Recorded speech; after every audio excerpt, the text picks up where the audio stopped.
हे जे कार्य करायचं आहे तर तो थोरला, नंतर ज्येष्ठ किंवा कनिष्ठ आणि कन्या, त्याच्यानंतर कन्या. मग जो मधला, जो आता 3 मुलं असतील तर मधल्या मुलाचं काय कार्य आहे? मधल्या मुलालाही तसा करायचा अधिकार आहे. बघा, कुठल्या पण आई वडिलांना मुलं सारखी असतात. मग ते शास्त्रात तसं का लिहिलंय खरं? स्वयंपाक कोण करणार? आई आई करणार. करणार, कुणाच्या आवडीचं करणार? मुलाच्या आवडीचं. मुलाच्या आवडीचं करणार. मग त्याला वाढणार, जेवणार कोण? मुलगा मुलगा जेवणार. मुलांना ढेकर दिल्यानंतर समाधान कोणाला मिळणार? आईला. का? जेवली तर आईने, कष्टच केले, जेवला मुलगाच, बनवलं आईनं, त्रास भोगला आईनं, सकाळी उठली आई. ह्याचं जे उत्तर आहे ना, दॅट इज श्राद्ध.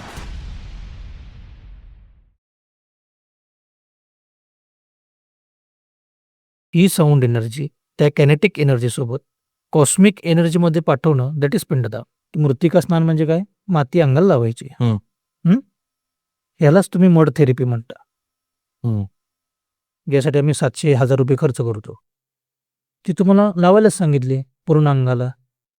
का? तर ते जी गोष्ट कमर्शियल व्हायला नको हवी होती तीच कमर्शियल झाली म्हणजे मृत्यू. काही जण बोलवतात की ब्राह्मण जेवायला वगैरे. मग थोरल्या आपल्या मोठ्यांना माहिती असतं की अरे कशासाठी बोलवायला लागलाय. मग काही वेळा ते पाठवत नाहीत की अरे ते ह्याच्यासाठी बोलवलंय, पूर्वजांसाठी किंवा ह्याच्यासाठी बोलवलंय, आणि मग त्यामुळे तू जाऊ नकोस. मग ते त्याच्याबद्दल काय म्हणणं आहे का तुमचं? की ॲक्च्युली खरं त्याच्यात थोडं तथ्य आहेच.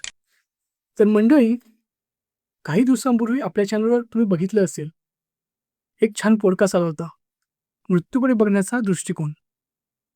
काही जे चुकतंय, मृत्यूकडे पाहण्याचा दृष्टिकोन, असा विषय होता. तर याचा आता भाग 2 येत आहे. तर त्या पॉडकास्टमध्ये आपण बघितलं होतं की मृत्यू म्हणजे शेवट आहे एका नवीन प्रवासाची सुरुवात आहे. तर त्याबद्दलची अधिक माहिती जाणून घेण्यासाठी हा भाग 2 आहे. तर नेमका हा भाग 2 काय आहे? तर नक्की बघा.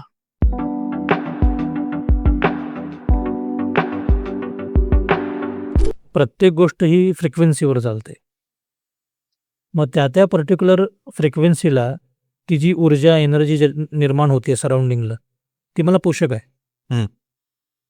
जसं जन्माला आलेल्या मुलाला समजा हिवाळ्यात जन्माला आला असेल, त्याला पावसाळा उन्हाळा बाधतो, हिवाळा बाधत नाही. अशा ज्या काही गोष्टी होतात कारण मी ते अडॅप्ट करत होती फ्रिक्वेन्सी. बरोबर. मग त्या स्थितीला काय करायचं आहे की त्या तिथीमध्ये ती एनर्जी दिली की ती त्यांना ती व्यवस्थित मिळते, ओके. त्यांच्यापर्यंत जाते. आणि त्या फ्रिक्वेन्सीला त्यांचं पण एक रोटेशन पूर्ण झालेलं असतं. सो त्या पॉईंटला आलेले असतात की जिथं ते ॲक्सेप्ट करू शकतात तुमच्याकडून. मग यासाठी म्हणून ते ऑन द वे जाताना देण्यापेक्षा जिथं पोचतील तिथं तुम्ही ते पोचवा, म्हणून ते प्रत्येक तिथीला करायला सांगितलं. आता कसं आहे, आता मुलं US ला आहेत आणि श्राद्ध वगैरे करायचं आहे, तिकडं काही हे नाही आहे, असं काही भटजी आणि या गोष्टी मिळत नाहीत. तर मग त्यांनी काय करावं? त्यांनी मग आता कसं आहे की एकतर त्यासाठी येऊन जावं, हा सगळ्यातला महत्त्वाचा पॉईंट तोच आहे. ब्राह्मण लागतोच का तेव्हा? हा, म्हणजे त्याशिवाय रिच्युअल्स कोण करणार ना. हा, म्हणजे एक फक्त मी नैवेद्य दाखवलाय असं होऊ शकत नाही. कसं असतं की धरून झाला तर आपण इथं 2 कॉफीज ठेवल्या, किंवा समजा एकच कॉफी ठेवली, कशी कळणार ती माझ्यासाठी दिली? म्हणजे आव्हान जोपर्यंत तुम्ही सांगत नाही की तुझ्यासाठी म्हणून, तोपर्यंत मी घेणार नाही ना ती. मला दिसतेय, मला हवी पण आहे, पण मी घेऊ शकत नाही कारण मला माहित नाही माझ्यासाठीच आहे. पण मग मनोभावे जर मी हे केलं, हे बघा, आवाहन केलं आणि घ्या पण तुमच्या याच्यातून कसं आहे की मिळेलच असं नाही. की आता समजा तुम्ही कितीही मनोभावे पेपर छान लिहिला, नावच लिहिलं नाही म्हणून तो एक्झामिनर ॲज्युम करणार नाही ना की अरे तूच आहेस, हँडरायटिंग तुझं दिसतंय, तू नाव टाकलं नाही मी टाकू का, असं नाही होत. की त्या पर्टिक्युलर व्यक्तीचं त्या गोष्टी तिथं पाहिजेत. आम्ही प्रत्येक ठिकाणी नुसतं ऑफर केलं असतं ना, मग गणपती घरात आणलाच नसता. मनोभावे तुम्ही पूजा करून म्हणलं असतं की गणपती तू माझ्या घरी आलेला आहेस, तर काही वेगळी मूर्ती मला आणायची गरज नाही, आम्ही आणतो. लक्षात घ्या की हे सगळे कनेक्शनचे डिव्हाइसेस आहेत आमचे. पिंड डिव्हाइस आहे. धरून धर, तू इथं आहेस, मी सांगलीत आहे, गच्चीतून माझ्या नावानं तू समजा ओरडलास तर मला सांगलीपर्यंत नाही ऐकू येणार, पण फोनवरनं नुसतं कुजबुजलास तर मला ऐकू येणार आहे. का आलं? दोघांची फ्रिक्वेन्सी एक झाली आहे कशामुळं? डिव्हाइसमुळे. डिव्हाइसमुळं. डिव्हाइस म्हणजे पिंड आहेत. हम्म. फ्रिक्वेन्सी तयार करणारा गुरुजी आहे. हम्म. तुम्हाला आणि तुमच्या वडिलांशी जोडणारा. हम्म. मग कसं आहे की जो व्यक्ती अनुभवतो त्याला अनुभव येतात. हम्म. जो इकडंच तोंड करून बसलाय त्याला मी ती बाजू नाही दाखवू शकत. हम्म.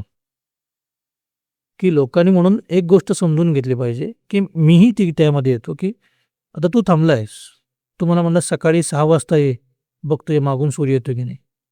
मी तुला म्हणणार बघ संध्याकाळी 6ला ये, बघ तुझ्या मागनं सूर्य जातो की नाही.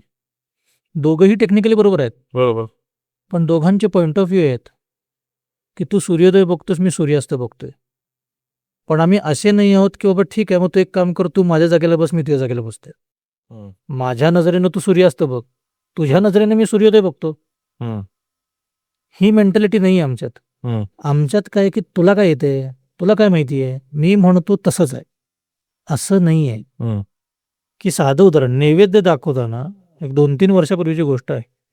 माझ्याकडे एक 10 वर्षाचा मुलगा पण होता ते जे करायला आले त्यांच्यासोबत. त्याने मला विचारलं की काका आपण गोल पाणी का फिरवतो? हम्म. म्हणलं तू सांग का वाटते तुला? ते म्हणतात की किडे मुंगी येऊ नयेत म्हणून गोल पाणी असेल. की तो 10 वर्षाचा आहे, पण त्याचा पॉईंट ऑफ व्ह्यू पण आहे ना. बरोबर. पण मी ते एक्सेप्ट केलं पाहिजे ना. हम्म. मी त्याला म्हणणार की नाही तसं नाही, त्याच्या मागचं कारण हेच आहे, असंच आहे, असं नाही आहे. हम्म. आधी शेती सगळं ते जमीन जी असते ती शेणानं सारवली जायची. मुंग्या होऊ शकतात, बरोबर. मुंगळे येऊ शकतात, माश्या बसू शकतात, म्हणून सुद्धा मंडल केलं जायच. हे जे आहे हा प्रत्येकाचा पॉईंट ऑफ व्ह्यू आहे ना. बरोबर. असंच आहे असं आम्ही म्हणू शकत नाही, कारण जे लिहिलंय त्यावेळेला आम्ही नव्हतो. बरोबर. पण त्याचे काही पर्सनल पॅटर्न्स आलेत. हम्म. ते पॅटर्न्स आम्ही फॉलो करतो ना. मग आम्ही त्याच्यावर ठरवतो की नाही ठीक आहे, हां की आता 2 ढग गडगडतायत म्हणजे पाऊस पडण्याची शक्यता आहे. हम्म. का तर आम्ही आधी तसे पॅटर्न्स बघितलेत. तसंच या कर्माचं आहे की ते पॅटर्न्स बघत आलं. सो आत्ता आम्ही म्हणतो की असं नाही की एकाच व्यक्तीला लगेच दृष्टांत झाला आणि त्यानं लिहिलं आणि आले. हम्म. ह्याच्यामागं प्रॅक्टिसेस आहेत ना. बरोबर. हे प्रॅक्टिस करत करत इथंपर्यंत आले आणि हे पुढेही चालत राहणार आहे. या सगळ्या गोष्टी समजून घेण्यासाठी स्वतः आपण ब्रॉड माइंडेड आणि गुड लिस्नर पाहिजे. नाही पण हे आता कसं आहे आपल्या पिढीपर्यंत आहे ना, थोडंफार कसं आपण बघितलं या गोष्टी आणि थोडंफार आपण म्हणजे कसं आपल्या आई वडिलांना जेव्हा विचारलेला आहे प्रश्न, त्यावेळी त्यांनी म्हटलं की हे आधीपासून चाललंय आणि आता आपण करतोय. पण कुठंतरी आपण थोडंफार विश्वास ठेवलाय की ठीक आहे आधीपासून आहे आणि हे. पण ह्या पुढची जी पिढी आहे त्यांना हे कसं समजवायचं की बाबा वर्षश्राद्ध असं असतं, तेव्हा हे फ्रिक्वेन्सी असतात, किंवा मग ते म्हणतात की बाबा मला प्रॅक्टिकली कुठं लॉजिकली कुठं कळतंय, कसं कळणार? मग नुसतं तुम्ही म्हणताय किंवा त्यांना असं त्यांना जेवण मिळतं किंवा या गोष्टी करायच्या असतात म्हणून मी का करू, हे काच उत्तर कसं देऊ शकतो आपण? म्हणून ह्याच्या काच्या उत्तरासाठीच तर आपण आत्ता हा पॉडकास्ट करतोय ना. कारण आपण इमोशनल आत्तापर्यंत इमोशनल बघितलंय की तुमचं थोडक्यात पुढच्या पिढीला इमोशनली तुम्हाला जर अटॅच आहे किंवा तुमच्या वडिलांना अटॅच नसाल आणि तुम्ही त्या पद्धतीने केलं तर तुमची पुढची पिढी पण तेच बघून तुम्ही करणार आहे. पण हे झालं थोडंफार इमोशनल गोष्टी. पण थोडक्यात असं आहे की पुढची पिढी असे म्हणेल की नाही बाबा माझं काय एवढं आहे ना तर मी काय करू, किंवा मग सायन्स काय आहे की आता धरून झालं की आता मी तुमच्याशी बोलतोय, ते समजा शिट्टी मारली तर माझा आवाज जास्त लांब जाईल. ओरडलो त्यापेक्षा जास्त जाईल. म्हणजे काय झालं की फ्रिक्वेन्सी मी व्हेरीज केल्यात. जे आमच्याकडं वेदोक्त मंत्र असतात ज्याला स्वर आहेत, वर खाली वर खाली, ठीक आहे, की ही फ्रिक्वेन्सी आहे, दॅट इज साऊंड एनर्जी. तुम्ही श्राद्ध करताना पळीभांड तांब्यात म्हणून वापरता. कुठल्या मटेरियलचं असतं? तांब्याचं असतं, मोस्टली तांब्या. बरोबर. कॉपर काय आहे? लेस रेजिस्टंट, हाय कंडक्टर. बरोबर. त्यातून विजेचा प्रवाह होतो. त्यात आम्ही काय घालतो? पाणी. Again a conductor. बरोबर. ठीक आहे. बरं ते नुसतं करत नाही, ते एनर्जाईज करतो. आम्ही गायत्री मंत्र म्हणतो, पुरुष सूक्त म्हणतो, हे सगळं म्हणून आम्ही ते एनर्जाईज करतो. एनर्जाईज केलेलं पाणी. आता पिंड. आता अन्नच द्यायचं असेल नुसतं असा घास पण ठेवला असता, पर्टिक्युलर शेप आहे ना त्याला. बरोबर. म्हणजे काय करतो की एक स्टॅटिक पोटेन्शियल एनर्जी कन्वर्ट करतो किनेटिक एनर्जीमध्ये. मग ती एनर्जी जी तयार झाली आहे ती आम्ही ठेवतो दर्भावर. का? जमिनीवर ठेवले की ती अर्थिंग होणार, एनर्जी जाणार. बरोबर. म्हणून खाली ब्रिज म्हणून दर्भ आले. ठीक आहे. त्याच्यावर आम्ही अंगठ्याकडून पाणी देतो. देत असताना साऊंड एनर्जी चालू आहे. सो ही साऊंड एनर्जी त्या कॅनेटिक एनर्जी सोबत कॉस्मिक एनर्जीमध्ये पाठवणं, दॅट इज पिंडदान. की जसं आज मी तुम्हाला म्हटलं की तुमच्या मोबाईलला आता रेंज किती आहे मला सांगा बघू. काय करणार तुम्ही? मोबाईल हातात घेऊन बघणार. बरोबर. उघड्या डोळ्याने नाही सांगू शकत. याचा अर्थ आजूबाजूला रेडिओ ॲक्टिव्हिटी नसेल का? डेफिनेटली आहे. जस्ट ती आमच्या डोळ्याला दिसत नाही आहे.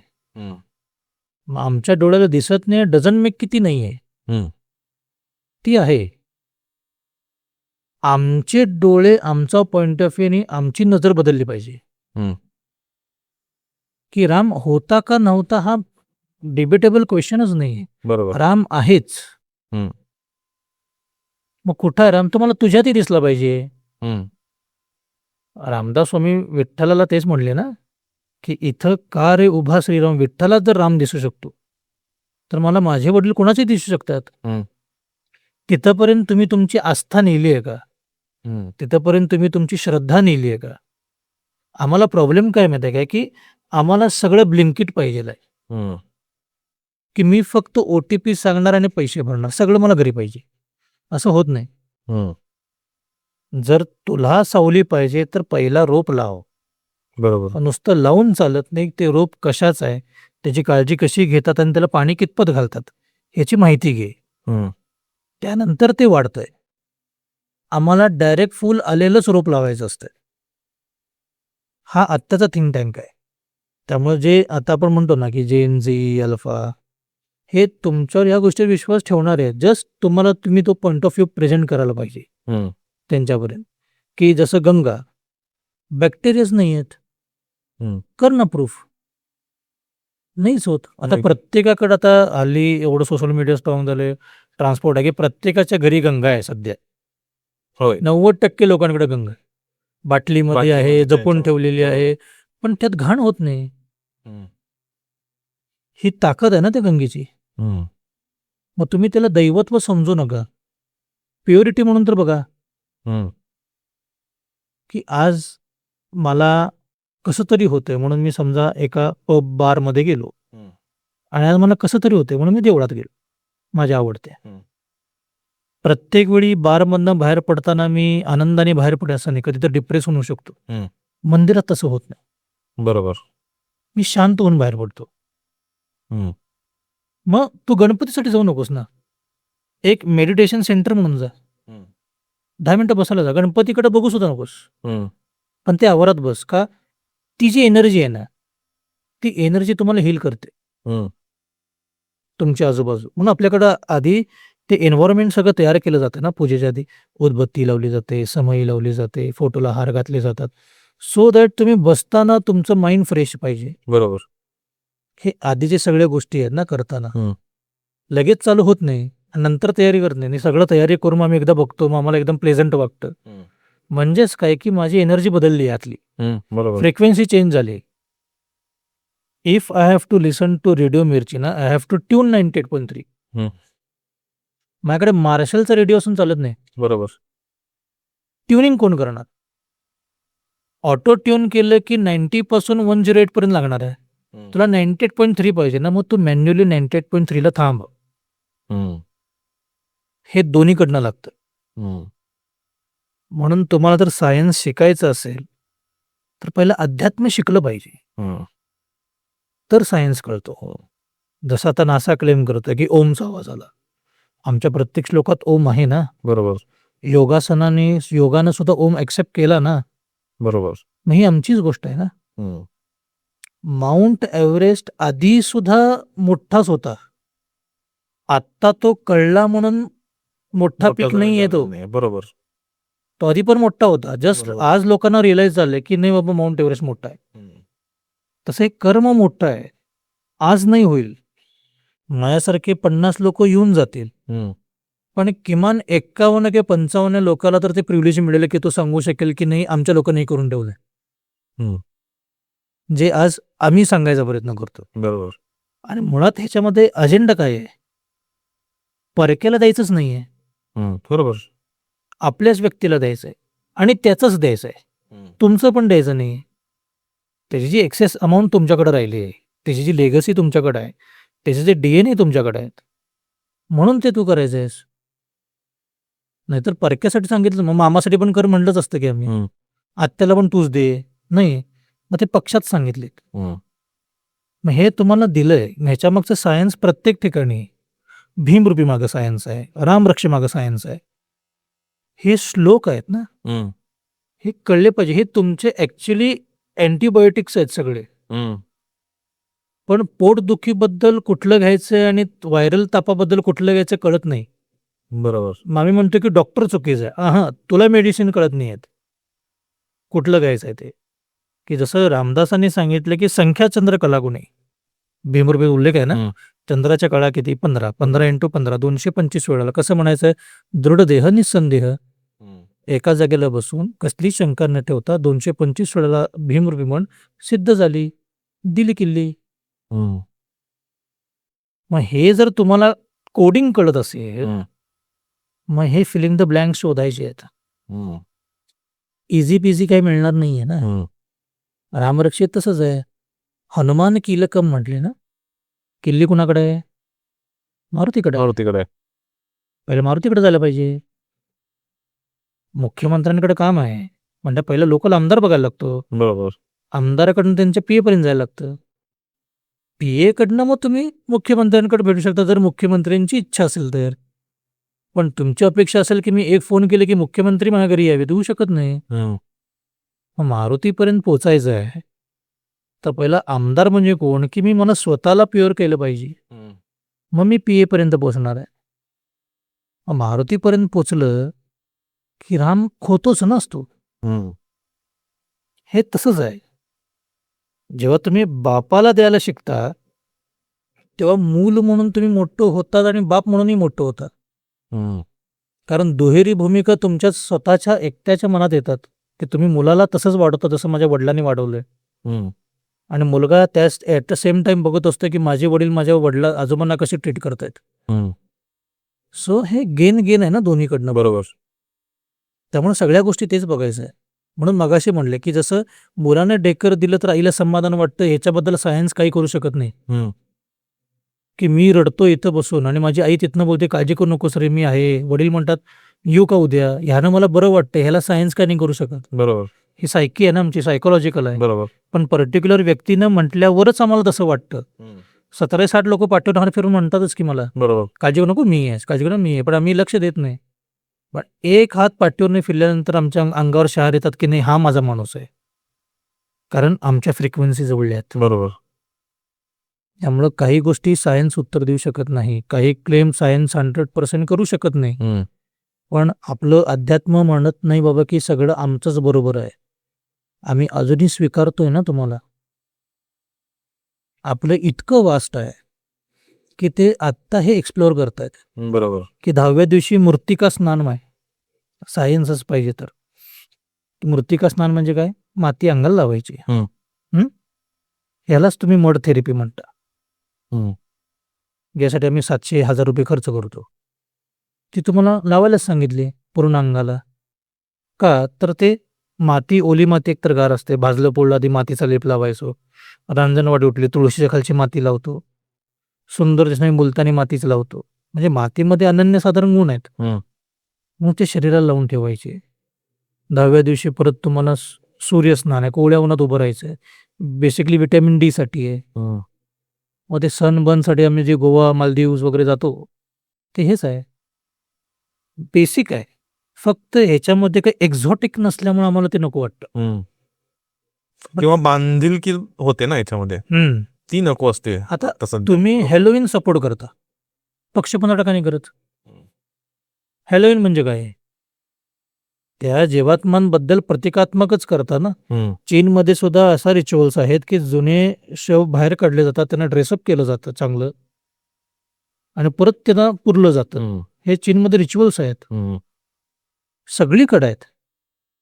फक्त भारतात आहेत असं नाही. बरोबर.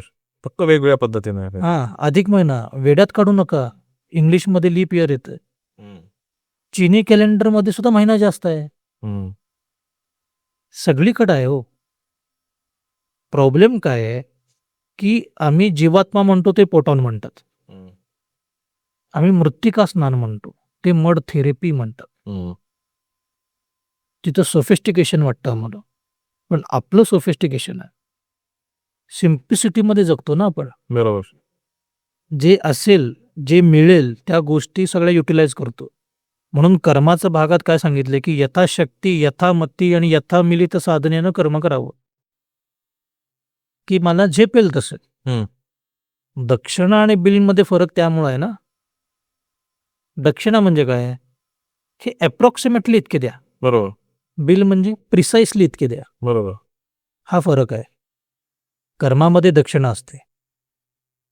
म्हणजेच काय झाली, यथाशक्ती, यथामती, पटेल तसं, ज्ञान असेल तसं करा, काही हरकत नाही.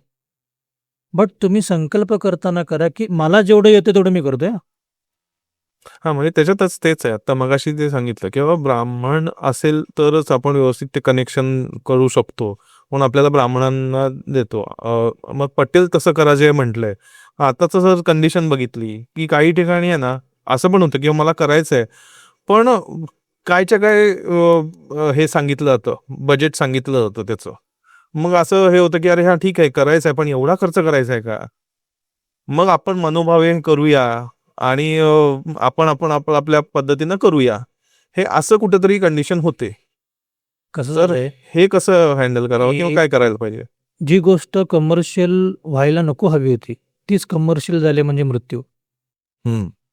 आणि ती फक्त गुरुजींनीच केली असं नाही, त्याच्यामध्ये बरेच समाजातले एलिमेंट्स सहभागी आहेत की ज्यांनी सगळ्यांनी मिळून हे केलंय. मुळात कसं असतं की या कर्माची दक्षिणा, या सगळ्या ज्या गोष्टी आहेत ना, त्या फक्त एकट्या गुरुजी पुरते नाही आहेत ना.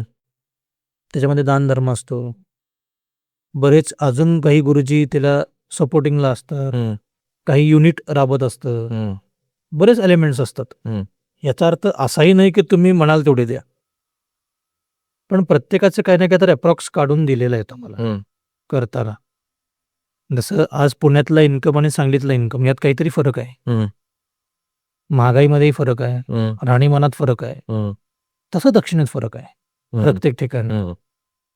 मग याच्यामुळं हे कर्म करताना ना तुम्ही हयातला जाताना असा कधी विचार केला की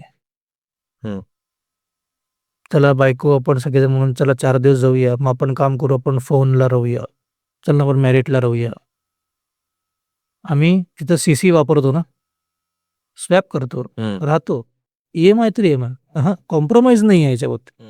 वडिलांबद्दल काय, जर त्या XYZ अमाऊंटमध्ये तो गुरुजी केपेबल असेल तुम्हाला ते समाधान द्यायला, तर का नको. मग ह्याच्यामध्ये गुरुजी आणि तो यजमान ह्या दोघांनी एकमेकांशी कनेक्टेड राहायचंय की ओके पण यजमानालाही कळलं पाहिजे गुरुजी कोण आहे, त्याचं बॅकग्राऊंड काय आहे, तो स्वतः समाधानी आहे का गुरुजी, की आपल्याला माणसामध्ये समाधान महत्वाचं आहे ना. बरोबर.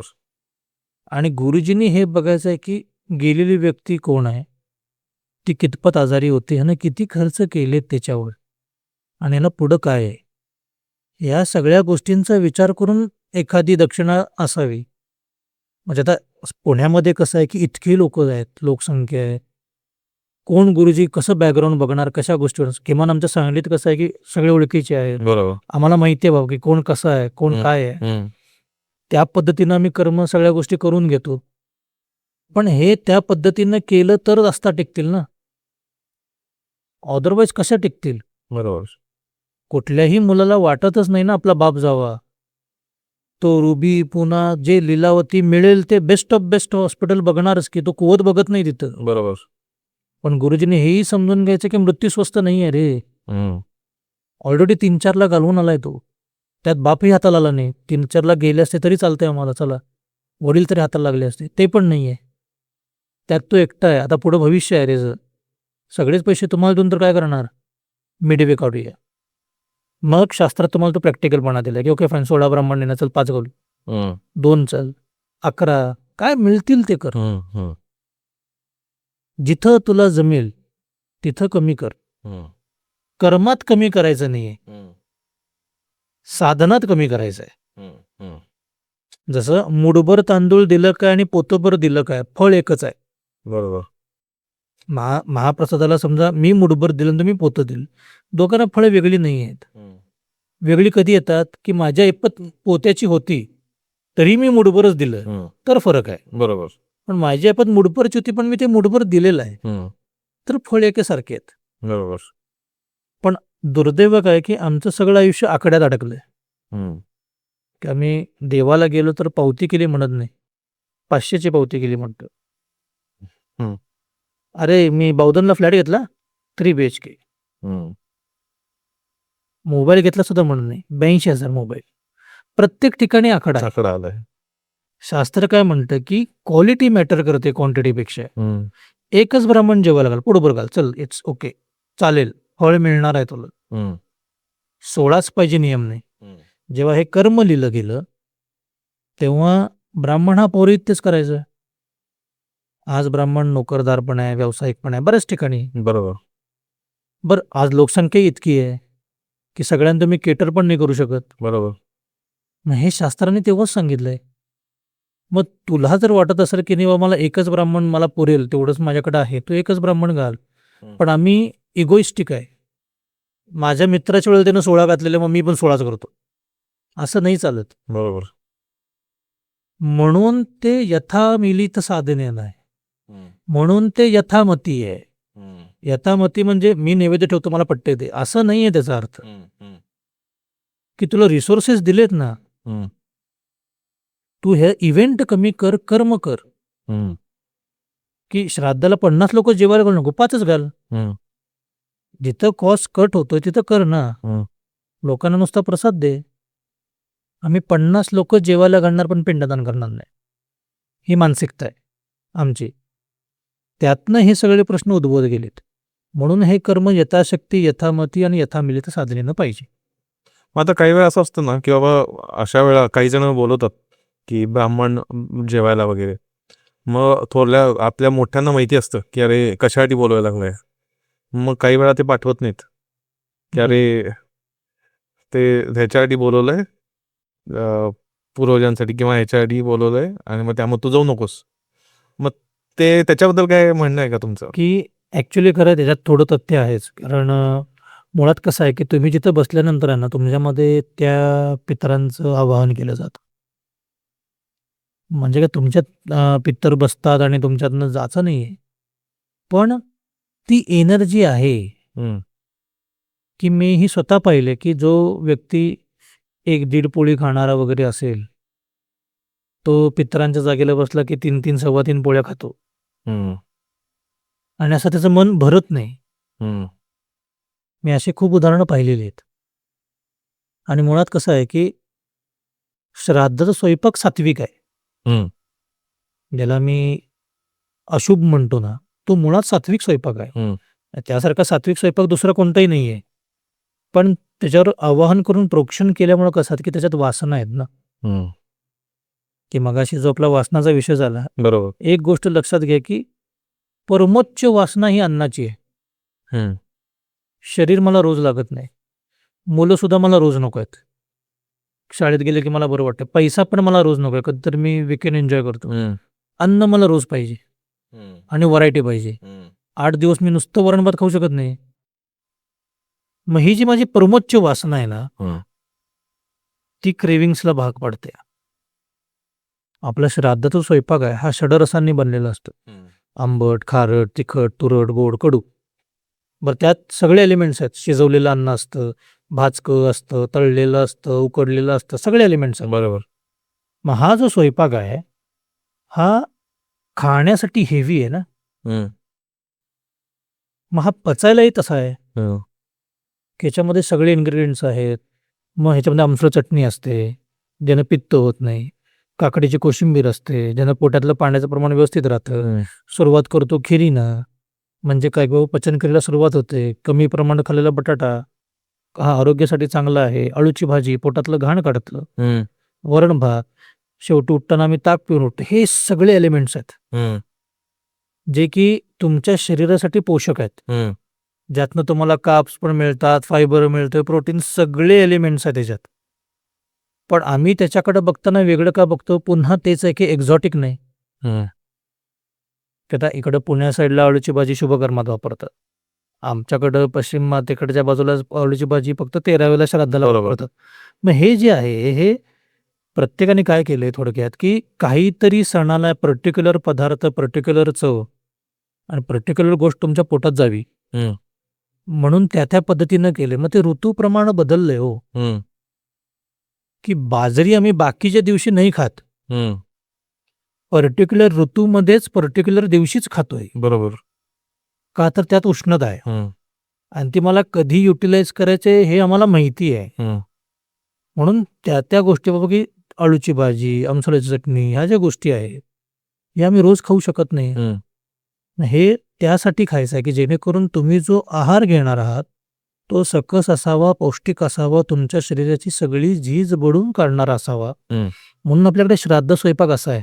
मग इतकं मी जेवलं की मग संध्याकाळी उपास का सांगितलाय? आपल्याकडे सूर्यास्तानंतर इंटेक नाही आहे ना. आता जे आम्ही ओ मॅड म्हणतो हे काय आहे? हे आपल्याकडे आधीपासून आहे ना, 1 मील अ डे. उपास म्हणजे काय आहे? बरोबर. पण संध्याकाळी सोडतो आपण. आमचा उपास कसा आहे की 9 वाजता आम्ही साबुदाण्याची खीर खातो, 12 वाजता खिचडी, 4ला एखादा ॲपल, 7 वाजता राजगिरा लाडू, मग 9:55चा चंद्रोदय असतोय. आम्ही 9 पासून डायनिंगमध्ये फिरत असतोय. चंद्रोदय 9:55, 9:55. ह्याला उपास म्हणत नाहीत ना. बरोबर. उपास म्हणजे काय आहे की माझी जी परमोच्च वासना आहे म्हणजे अन्न, मी एका पर्टिक्युलर शक्तीसाठी, ज्याला आम्ही गणपती म्हणतो, शंकर म्हणतो, दत्त म्हणतो, त्याच्यासाठी मी गिवअप केलेली आहे. की माझं अल्टिमेट वासना सोडलेली आहे मी, त्याला उपास म्हणतात. ह्यानं काय होतं? ब्लड सर्क्युलेशन तुमचं व्यवस्थित होतं, तुमचं फॅट लॉस होतं. हे जे सगळ्या गोष्टी आहेत हे आपल्याकडं आत्ता ओमॅड म्हणतो म्हणून तुम्हाला वाटतंय ना, हे आपल्याकडे आधीपासून सांगितलंय. बरोबर. म्हणून सूर्यास्तानंतर काही खायचं नाहीये. मग आम्ही हे जेवल्यानंतर संध्याकाळी हे सगळं खाल्लं परत कुठं जेवतोस? म्हणून उपास कर असं आपल्याकडे सांगितलं. मग हे जी आपली मुलं बसायची ना, मग ते हेवी अन्न कसं खाणार? बट दुसरी गोष्ट कसं आहे की प्रत्येक पितर चांगल्याच वृत्तीचं असेल असं नाही आहे. माणसांसारखेच आहे ना, माणसं तशी प्रवृत्ती आहेत, तसे आत्मे तशी प्रवृत्ती आहेत. एखादा आला तर त्या शरीराला त्या गोष्टी सहन झाल्या पाहिजेत. कारण बसणारा व्यक्ती तेवढा आध्यात्मिक ताकदीचाही पाहिजे ना. ते एक भांडं घेतलंय, त्यात मी तुम्हाला म्हटलं की 2 लिटर पाणी घाला, नाही बसू शकत. बरोबर. प्रत्येकाची कॅपॅसिटी वेगळी आहे. म्हणून आपल्याकडं काही ठिकाणी काही लोक सांगितलेत की त्यांनीच त्या ठिकाणी बसावं. मग आता शेवटचा प्रश्न की फॉर एक्झाम्पल आता माझे वडील, म्हणजे आता कसं असतं की आजोबा गेलेले असतात, आजोबांचं वडील करतात, वडील गेल्यानंतर त्यांचा मुलगा फक्त त्यांच्या वडिलांचं करतो. मग आता त्यांच्या वडिलांचं किंवा त्यांच्या वडिलांचं हे जे आहे ते श्राद्ध कुठेतरी खुंटलंच की नाही. कसं ते असतं, कसं करतात? आपल्याकडे 3 पिढ्या घेऊन श्राद्ध करायची पद्धत आहे, ज्याला वसु रुद्र आदित्य म्हणतात. वसु म्हणजे फर्स्ट जनरेशन, रुद्र म्हणजे सेकंड, आदित्य म्हणजे थर्ड. फर्स्ट म्हणजे आई वडील, आजोबाजी, पणजोबा. तर तुम्ही 3 जनरेशन पर्यंत जाताच. पणजोबांचे जे वडील आहेत that is your 4th generation, ती 12 दिवशी सपिंडी करताना मोकळी होतेच. सो तिथं तुमच्याशी काही कॉन्ट्रॅक्टच नाही आहे, त्यांचा तुमचा संबंधच नाही आहे आता. सो मी त्यांना मोकळीक दिलेली आहे. आमच्यासाठी 3च पितर आहेत. मग वडिलांचं करताना ऑटोमॅटिकली आजोबा आणि पणजोबांना मिळणारच आहे. सो त्यांचं वेगळं कशाला करा? या रूपातून त्यांना मिळणारच आहे. म्हणून एक पिढी गेली की वरचं एक श्राद्ध कमी होतं. बरं, दुसरी गोष्ट काय की तुम्हाला बाकीही गोष्टी आहेत ना, वर्षभर काय श्राद्धच करत बसणार का आम्ही? बाकीचेही सण आहेत, बाकीचेही रिच्युअल्स आहेत. म्हणून तुम्हाला फक्त आई आणि वडील या दोघांचंच करा. मग बाबा काका गेलाय पण त्याचं करणारं कोण नाही, मी एकटाच आहे, म्हणून वर्ष श्राद्ध करून थांबा म्हणून सांगितलं, की जेणेकरून पक्ष पण जोड्यात काका म्हणून वेगळं पिंड दे आणि फक्त आई वडिलांचाच कंटिन्यू ठेव. आम्ही याच्या उलटं केलं, आम्ही सगळ्यांचंच 3 वर्ष करून थांबायला लागलो, 2 वर्ष करून थांबायला लागलो. असं नाही आहे. ज्यांचं लग्न झालं आणि ज्याला मूल आहे त्यांचं आपण असेपर्यंत श्राद्ध करावं. मग त्याला प्रकार भरपूर आहेत ना. दूध केळी देऊन तुम्ही श्राद्ध करू शकता, पिंडदानाचं श्राद्ध करू शकता, ब्राह्मण बोलवून जेवण करून श्राद्ध करू शकता, ब्राह्मणाला शिदा देऊन श्राद्ध करू शकता. असं नाही आहे की पिंडदानच करावं. इवन आपल्या शास्त्रात इथंपर्यंत सांगितलं की भिकाऱ्याला सुद्धा श्राद्ध करता येते, की त्यानं कोणाच्या घरी जाऊन काळे तीळ मागून आणावेत, भीक मागून. कोणाकडनं तर पाणी आणावं, नाही मिळालं नदीवर जावं, आपल्या वडिलांचं नाव घ्यावं, त्या तिळावरून अंगठ्यावरून पाणी सोडावं. मग आम्ही म्हणतोय गुरुजी चालते की, अरे पण ते भिकाऱ्याला सांगितले, आम्ही नाही आहे ते. बरं, भिकारीपेक्षाही माझी वाईट अवस्था आहे की मला भीक सुद्धा कोण देत नाही. त्याला सांगितलं की दक्षिणेकडं तोंड कर, दोन्ही हात वर कर आणि वडिलांच्या नावाने फक्त रड. डोळ्यातलं जे पाणी आहे त्याला तर्पण सांगितले. इथंपर्यंत श्राद्ध करतायत. पण आम्ही काय म्हणतो की इझी वे आउट. मग गुरुजी हे बेस्ट आहे तिळाचं. मी काय करतो, आणतो 10 रुपयाचे तीळ आणि सोडतो. पण ते पर्टिक्युलर सांगितले ना कोणाला तरी. प्रत्येकाला तो क्रायटेरिया नाही आहे. मग वडील म्हणतात की तू ज्याच्या भिकाऱ्याला सांगितलंय ना, तू तेच करतोयस तर थांब, तू ते हो. म्हणून ते आपल्याकडे फिरून येतात ना सगळ्या गोष्टी. जर मी तुम्हाला चांगली ट्रीटमेंट दिली असेल, चांगल्या ठिकाणी नेत असेल, चांगल्या गोष्टी करत असेल आणि सुदैवानं तुमची परिस्थिती चांगली असेल, मी सेम एक्सपेक्ट करतोय तुमच्याकडनं. हे पितर आहेत ना, बाप म्हणून तो एक्सपेक्ट करणार आहे ना मुलाकडनं, की एवढे सगळे प्रिव्हिलेज दिलेत, अजून सुद्धा इथून मला जे शक्य आहे त्यासाठी करायचा प्रयत्न करतोय मी. मग मला दिसतंय माझ्या मुलाकडं काय आहे, पण तो देत नाहीये. मग एकतर दे, नाहीतर तेही घेतो. अशा गोष्टी घडतात. मग हे घडण्यासाठी म्हणून आपलं मन मोठं पाहिजे आणि आत समाधान पाहिजे. आता कसं आहे की काही वेळा असं म्हणतात की बाबा कुठल्या प्रत्येक घराण्यामध्ये कोणतरी एक लग्न न करता असते आणि कोणतरी एक म्हणजे विधवा मेलेली असते, असं काहीतरी असतं, आणि एक कोणतरी लग्न न करताच तो राहिलेला असतो आणि तो तसाच गेलेला असतो. मग त्याचं कायम काहीतरी केअर करणं गरजेचं आहे वगैरे बऱ्याच गोष्टी असतात. किंवा 12 वर्षानंतर तुम्ही काहीतरी एक श्राद्ध केलं पाहिजे.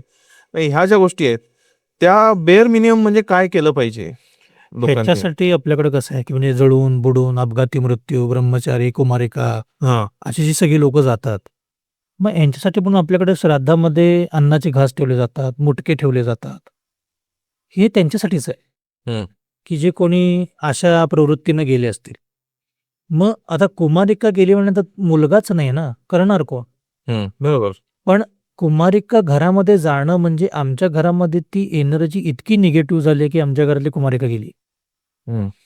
20, 30, 40तली लोक जेव्हा जायला गेली, ह्याचा अर्थ आम्ही चुकलोय ना कुठेतरी. की जिथं 80 वर्षाची लोक राहत होती, 80-90 वर्षापर्यंत जगत होती, तिथं आज 20-30 लोक वर्षांपर्यंत जायला लागलेत. याचा अर्थ आम्ही चुकतोय कुठंतरी. मग हे आम्ही कुठं चुकतोय हे शोधण्यासाठी आम्ही ज्योतिषाकडे जातो. लक्षात घ्या, ज्योतिष हा तुम्हाला ठोकताळे देणार आहे. बरोबर. आम्ही ज्योतिषाला कडेवरच घेऊन येतो. की पुण्यातून सांगलीला जायचंय, 220 किलोमीटर अंतर आहे, तुला वाटेत जाताना खेड, शिवापूर, सातारा, कराड, ईश्वरपूर, आष्टा लागेल. हे काम फक्त काय पेठ नाक्याकडनं डावीकडं वळ, तुला सांगली नावाचं शहर लागेल, 40 किलोमीटर आहे, जा. आमचा प्रॉब्लेम काय की गुरुजी मग खंबाटकी खाटातून जाऊ का, मग आरामला थांबू का, मग साताऱ्यात काय आहे हो, मग कराडमध्ये काय आहे, मग गर्दी आहे का हो कराडला. हे ज्योतिषाचं काम नाही ना. मग ते व्यसन लागलंय त्याचं. तसंच हे कुमारिका, हे जे लोक गेले आहेत ना, ह्याच्या मागे कुठे ना कुठेतरी मी एक्स्ट्रीम लेवलला चुकलोय. की जसं सगळ्याच विषयात नापास झालोय म्हणजे मी चुकलोय. हम्म. पेपर अवघड नव्हता. बरोबर. पेपर सगळेच नापास झाले असते ना. मी जर एकटा सगळ्याच विषयात नापास झालोय याचा अर्थ मी कुठेतरी चुकलोय. हम्म. मग ह्या सगळ्या लोकांना सुद्धा जागा दिल्यात. इतकंच काय तर पाळीव प्राणी जे आपल्या घरातले जातात त्यांच्यासाठी सुद्धा श्राद्धामध्ये स्थान आहे. हम्म. इतक्या सूक्ष्म लोकांचा विचार केलाय. हो. मग त्याचे जे काही त्रास आहेत हे माझ्यापर्यंत येताना थांबवणारे मीडिएटर कोण आहेत? माझे पितर आहेत. हम्म. जर ते मी भावनेनं करत असेल हम्म. तर त्या गोष्टी माझ्यापर्यंत येत नाहीत. हम्म. जसं मीच केलेल्या चुका किंवा माझ्या वडिलांना असलेलं टेन्शन, हम्म. वडील घरात असेपर्यंत फ्लॅटमध्ये आत कोणी येत नाही. हम्म. वडील सोसायटीच्या बाहेर सगळं संपून येतात. हम्म. तिथंच थांबवतात ते. भले त्यांना काहीतरी भोगायला लागलं पण ते घराला इम्पॅक्ट पडून देत नाहीत. हम्म. पण वडील गेले की भसभस सगळेजण आत येतात. बरोबर. तसंच पितरांचं आहे. पण पितर तुम्हाला प्रोटेक्ट करण्यासाठीच आहेत, कारण तुमच्याशिवाय त्यांना अन्न पाणी देणार कोण नाहीये. हम्म. सो त्यांनाही तुमची गरज आहे. हम्म. पण तुम्हीच जर ते देत नसाल तर ते बाजूला जाणार आहेत ना, की तुझं तू बघ. मग म्हणून तर आपण हे श्राद्ध पक्ष भावनेनं का करावं, की मला माहित नाही आजूबाजूला काय घडलंय. हम्म. 2 पिढ्यांपूर्वी 3 पिढ्यांपूर्वी माझा त्याच्याशी डिरेक्टली संबंध आहेत. हम्म. पण ह्या तिघांची मी लायबिलिटी घेतल्यामुळं, हम्म. जसं कर्ज मी काढलं साक्षीदार तुम्ही आहे, हम्म. कर्ज जर मी भरलं नसेल युअर सिबिल गेट इफेक्टेड ना, राईट. तसंच या कर्माचं आहे. हम्म. की म्हणून मग त्यासाठी करायचं. मग ह्यासाठी काय पाहिजे, की तुमचं काम काय पाहिजे, रसिकते हप्ते भरत जा वेळेत, बरोबर. की तुझ्यामुळे माझा सिबिल इफेक्ट. मग दॅट इज पिंडदान. हम्म. की आम्ही ते दरवर्षी व्यवस्थित करत राहिलो की ते छत्र आमच्या डोक्यावर आहे, जेणेकरून आम्हाला त्रास होत नाही. हम्म. हम्म. आणि शेवटी बघ, माणसाचा जन्म हा भोगाचा आणि उपभोगाचा आहेच. कुणाच्याच आयुष्यात समृद्धी महामार्ग येऊ शकत नाही. खडबडीत पायवाट असणारच आहे. असणारच आहे. आणि त्याच्याशिवाय हायवेची मजा नाही. हम्म. सरळ रोडवर ॲक्सिडेंट जास्त होतात वळणापेक्षा, हम्म. कारण आम्ही निष्काळजी असतोय. आणि समृद्धी महामार्गाचंच उदाहरण आहे त्याला. बरोबर. त्यामुळं आयुष्यामध्ये कुठं ना कुठेतरी आम्ही कमी असणार आहे. हम्म. माझं नकभर ज्ञान आहे ह्याच्याबद्दलचं, जे मी लोकांपर्यंत पोचवायचा प्रयत्न करतो. का तर यातून लोकांपर्यंत काहीतरी चांगल्या गोष्टी जाव्यात. बरोबर. आज 10 लोक जरी हा पॉडकास्ट बघितली, त्यातल्या 5 लोकांना तरी हा विषय समजला, तिघांनी जरी तो मान्य केला आणि एकानं जरी केला तरी खूप आहे. तरी मला त्याचं पुण्य मिळणार. बरोबर. की आयुष्यात काहीतरी देणं भाग आहे. कमवतो पण रोजच रे. माणसं कमवतो, पैसे कमवतो, सगळं कमवतो, बरोबर. देतो कधी कधी. हे पॉडकास्ट हे माध्यम तुझं माझं समाजाला काहीतरी देण्याचं आहे. बरोबर. प्रश्न विचारणार जरी तू असलास तर त्याच्यामागं समाज आहे ना, बरोबर. आणि उत्तर जरी मी तुला देत असेल तर ती मी समाजालाच देतोय. बरोबर. मग मुद्दा काय आहे, की समाजानं सुद्धा ह्या गोष्टींवर डिबेट करणं अपेक्षित आहे, रादर दॅन आर्ग्यू. हम्म. हा माझा पॉइंट ऑफ व्ह्यू आहे. मी असंही म्हणत नाही की मीच बरोबर आहे, ॲब्सोल्युटली नॉट. पण तुम्ही एकदा या नजरेतून आपल्या आईवडिलांकडे बघा तरी. किमान आपण काय म्हणतो, थेरपी म्हणून तरी करून बघा. बरोबर. तुमचं तिथं जे अवेलेबल सोर्सेस असेल तिथं करा. वर्षानंतर तुम्हाला काही जाणवते का बघा. हम्म. नाही जाणवलं नका करू. तुम्हाला जर असं वाटलं की नाही जसं आधी होतं तसंच राहतंय बाबा, मी भयंकर इमोशनली कर्म केलं, काय होत नाहीये, ट्राय तर करून बघा. हम्म. लावायचं झाड लावायचा प्रयत्न तर करूया ना. हम्म. फुलं नंतर येतील. आणि प्रत्येकानं समजून घ्यायचं की कोणी आयुष्यात पपई असतं, कोण आंबा असतं, कोण नारळ आहे. पपई 1.5 वर्षात येतं, आंब्याला 5 वर्ष लागतात, नारळाला 12 लागतात. म्हणून आंब्यानं पपईवर चिडायचं नाही हो, बरोबर. की गिवअप करायचं नाही आहे. की त्याला 1.5 वर्ष ठीक आहे, पण आंबा मोठा झाला, त्याचं बाजार मूल्य वेगळं आहे बरोबर. पपईपेक्षा. 5 वर्ष लागतायत खरी, पण ते 5 वर्षाचा पूर्ण तो भरून काढतोय. बरोबर. मग आपलं बीज आम्ही ओळखायचं आहे की काय आहे. म्हणून म्हणलं की गिवअप करू नका, जसं जमेल तसं कर्म करा. यातनं मार्ग निघेल, पैसा अडका येईल ह्याची शाश्वती नाही, समाधान मात्र नक्की मिळेल. हम्म. आई वडिलांना आठवणीत ठेवा. आपल्या मुलाला सांगा की माझे वडील कोण आहेत, कळू द्या, आपल्या सगळ्या गोष्टी कळू द्या. आणि यातून एक चांगला समाज घडवूया.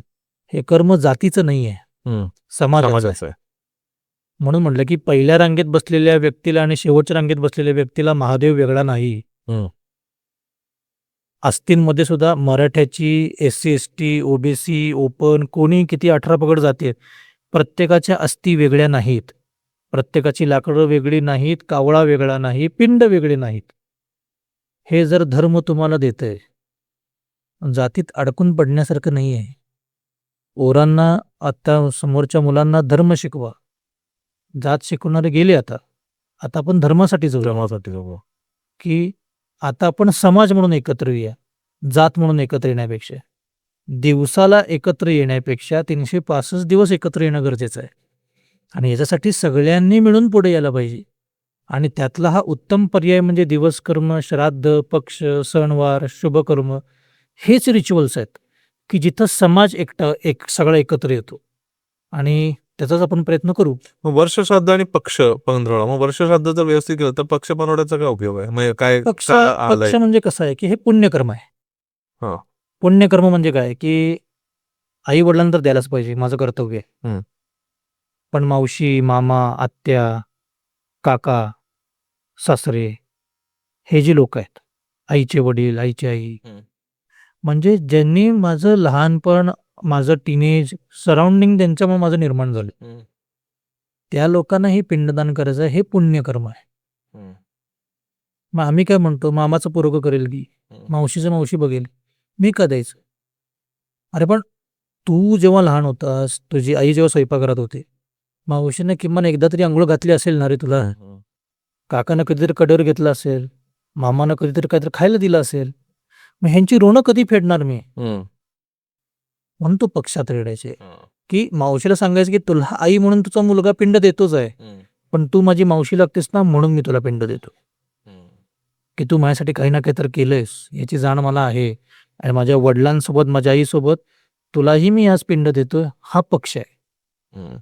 म्हणून हे दोन्ही गोष्टी वेगळे आहेत. श्राद्ध हे कर्तव्य, पक्ष हे पुण्यकर्म.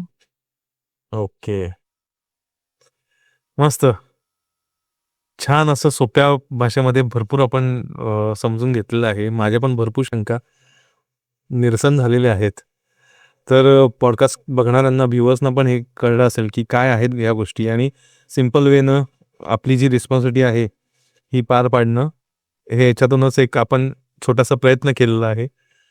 तर समजून घ्या मित्रांनो, गरजेचं आहे ही गोष्ट. तर गोलगप्पावरती आल्याबद्दल खूप खूप धन्यवाद. थँक्यू.